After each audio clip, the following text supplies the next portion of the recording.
पिछले कल लोकसभा में जो बिल केंद्र सरकार द्वारा लाए गए थे, कुल मिलाकर 3 बिल लाए गए थे, जिसमें से एक डिलिमिटेशन राज्यों का था, एक डिलिमिटेशन यूनियन टेरिटरीज़ का था और उसके साथ साथ महिला आरक्षण का बात उन्होंने कही थी। कांग्रेस पार्टी ने और सभी विपक्षी दलों ने इस बात को पूर्ण रूप से साफ किया है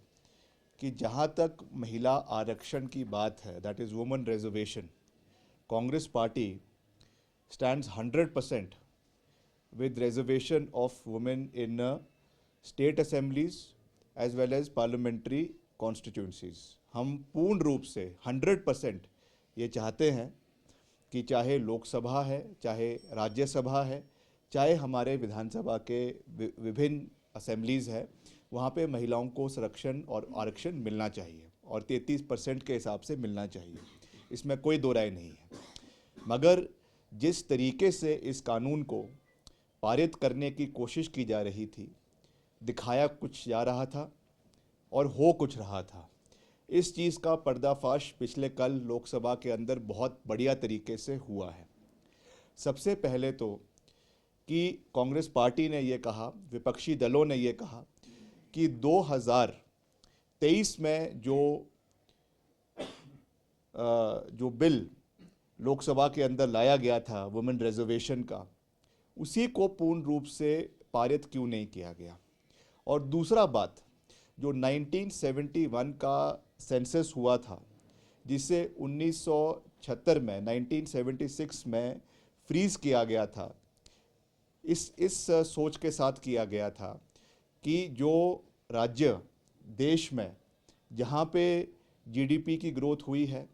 जहाँ पे फैमिली प्लानिंग को इम्प्लीमेंट किया गया है, जहाँ पे और ऐसे निर्णायक निर्णय, चाहे वो शिक्षा के क्षेत्र में है, चाहे वो अवेयरनेस के क्षेत्र में है, चाहे वो हेल्थ में है, जिसकी वजह से उन राज्यों की पॉपुलेशन में गिरावट आ रही है, उन राज्यों को कोई नुकसान ना हो, इसलिए 1976 में इसको इनडेफिनेटली 25 साल के लिए फ्रीज़ किया गया था और 2002 में इसको पुनः फिर से 25 साल के लिए फ्रीज़ किया गया, जो 2026 में ये फ्रीज़ हटना था। ये डिसाइड करेगा कि प्रदेश में जो हमारी कॉन्स्टिट्यूंसीज़, पार्लियामेंट्री कॉन्स्टिट्यूंसीज़ है, उनका किस तरीके से फेरबदल होना है। और जिस तरीके की बात निकल कर आ रही थी कि उत्तर भारत में जो जनसंख्या है, उसके हिसाब से सीटों का जो बंटवारा होगा वो करीबन 3 गुना दक्षिण भारत से ज़्यादा होगा। तो ये एक मेजर कॉज ऑफ कंसर्न था, जिससे पूरी डेमोग्राफी को देश के अंदर बदलने की कोशिश की जा रही थी under the garb of women empowerment. तो उसके खिलाफ पिछले कल पूरे विपक्षी दल, चाहे वो कांग्रेस पार्टी था, चाहे वो सपा था, चाहे वो टीएमसी था, चाहे वो एआईडीएमके था, चाहे वो डीएमके था, सब इकट्ठे होकर उन्होंने ये कहा है कि as far as the women reservation bill is concerned, अगर उसको सही रूप से केवल और केवल वुमेन रिजर्वेशन बिल को ही लाया जाता है, और जो अभी हमारी लोकसभा की स्ट्रेंथ है 545, उसके बेसिस पे अगर वुमेन रिजर्वेशन बिल को 33% के हिसाब से लाया जाता है तो 100% उसका स्वागत